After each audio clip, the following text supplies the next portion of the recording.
ಕನ್ನಡ ಧಾರಾವಾಹಿ ಮೂಲಕ ಮನೆ ಮಾತಾಗಿದ್ದ ಭವ್ಯಗೌಡ ಬಿಗ್ ಬಾಸ್ ಮೂಲಕ ಸಖತ್ ಸುದ್ದಿಯಾದರು. ನಂತರ ಯಾವ ಸಿನಿಮಾಗಳಲ್ಲಿ ಭವ್ಯಗೌಡ ನಟಿಸುತ್ತಾರೆ ಅನ್ನುವ ಪ್ರಶ್ನೆ ಅವರ ಅಭಿಮಾನಿಗಳಲ್ಲಿತ್ತು. ಅಂದು ಕರ್ಣ ಧಾರಾವಾಹಿಯಲ್ಲಿ ನಟ ಕಿರಣ್ ರಾಜ್ಗೆ ಜೋಡಿಯಾಗುವ ಮೂಲಕ ಭವ್ಯಗೌಡ ಕಿರುತೆರೆಗೆ ಕಂಬ್ಯಾಕ್ ಮಾಡಿದ್ದಾರೆ.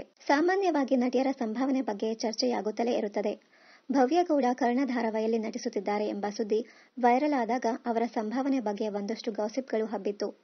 ಈ ಬಗ್ಗೆ ಮಾತನಾಡಿರುವ ಭವ್ಯಗೌಡ, ಒಳ್ಳೆಯ ಪ್ರೊಡಕ್ಷನ್ ಹೌಸ್ ಹೌದು, ಆದರೆ ಅದನ್ನೆಲ್ಲ ಹೇಳಬಾರದು ಅನ್ನೋದು ಅಗ್ರಿಮೆಂಟ್ ಇದೆ ಎಂದು ಭವ್ಯಗೌಡ ತಮಾಷೆ ಮಾಡಿದ್ದಾರೆ. ನನಗೆ ಇದು ತುಂಬಾ ಚಾಲೆಂಜಿಂಗ್. ನಮ್ಮ ಧಾರಾವಾಹಿಯಲ್ಲಿ ಎಲ್ಲಾ ಸೂಪರ್ ಸೀನಿಯರ್ಸ್ ಇದ್ದಾರೆ. ಅವರ ಮಧ್ಯೆ ನಾನು ಈಗಷ್ಟೇ ಇಂಡಸ್ಟ್ರಿಗೆ ಕಾಲಿಟ್ಟ ಕೆಲ ವರ್ಷಗಳಾಗಿವೆ. ಹಾಗಾಗಿ ನಾನು ಸಿಕ್ಕಾಪಟ್ಟೆ ವರ್ಕ್ ಮಾಡಬೇಕು. ನಾನು ತುಂಬಾ ಕಲಿಯುವುದು ಇದೆ. ಡಾಕ್ಟರ್ ಪಾತ್ರ ಮಾಡೋದು ಅಷ್ಟು ಸುಲಭವಂತೂ ಅಲ್ಲ. ಆದರೆ ನಿಧಿ ಸಣ್ಣ ಪುಟ್ಟ ವಿಚಾರಗಳಿಗೂ ತುಂಬಾ ಖುಷಿ ಪಡ್ತಾಳೆ. ಯಾವುದನ್ನ ಮುಚ್ಚುಮರೆ ಇಲ್ಲದೆ ಹೇಳುತ್ತಾಳೆ. ಅವಳಿಗೆ ಕರ್ಣ ಅಂದ್ರೆ ತುಂಬಾ ಇಷ್ಟ ಎಂದು ಸಂದರ್ಶನವೊಂದರಲ್ಲಿ ಭವ್ಯಗೌಡ ಹೇಳಿದ್ದಾರೆ. ಕರ್ಣ ಅವರ ಪ್ರೋಮೋ ಬಿಟ್ಟಾಗ ಪ್ರೋಮೋ ತುಂಬಾ ಚೆನ್ನಾಗಿದೆ. ಈ ಧಾರಾವಾಹಿಗೆ ಹೀರೋಯಿನ್ ಯಾರು ಅಂತ ನಮ್ಮ ಮನೆಯಲ್ಲಿ ನಾವು ಚರ್ಚೆ ಮಾಡಿದ್ದೆವು.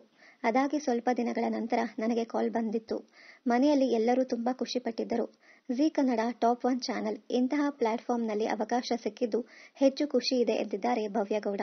ಕಿರಣ್ ರಾಜ್ ಅವರು ತುಂಬಾ ಕಲಿತಿದ್ದಾರೆ ಮತ್ತು ಅವರು ತುಂಬಾ ಪ್ರೊಫೆಷನಲ್. ಸೆಟ್ನಲ್ಲಿ ಅವರಾಯ್ತು, ಅವರ ಕೆಲಸ ಆಯ್ತು ಅಂತ ಇರ್ತಾರೆ. ಈ ಪಾತ್ರವನ್ನ ಶುರು ಮಾಡಿದಾಗಿನಿಂದ ಡಾಕ್ಟರ್ ಬಗ್ಗೆ ಬುಕ್ ಓದಲು ಶುರು ಮಾಡಿದ್ದಾರೆ.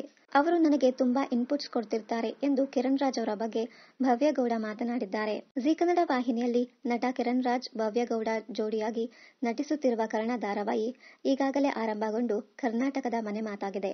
ಭವ್ಯಗೌಡ ಅವರ ಅಕ್ಕನ ಪಾತ್ರದಲ್ಲಿ ನಮ್ರತಾ ಗೌಡ ಕೂಡ ಕಾಣಿಸಿಕೊಂಡಿದ್ದಾರೆ. ಇನ್ನಷ್ಟು ಕನ್ನಡ ಧಾರಾವಾಹಿ, ಸಿನಿಮಾ ಹಾಗೂ ಇನ್ನಿತರ ನ್ಯೂಸ್ ಅಪ್ಡೇಟ್ಸ್ಗಾಗಿ ಚಾನೆಲ್ ಅನ್ನ ಸಬ್ಸ್ಕ್ರೈಬ್ ಮಾಡಿ. Thank you.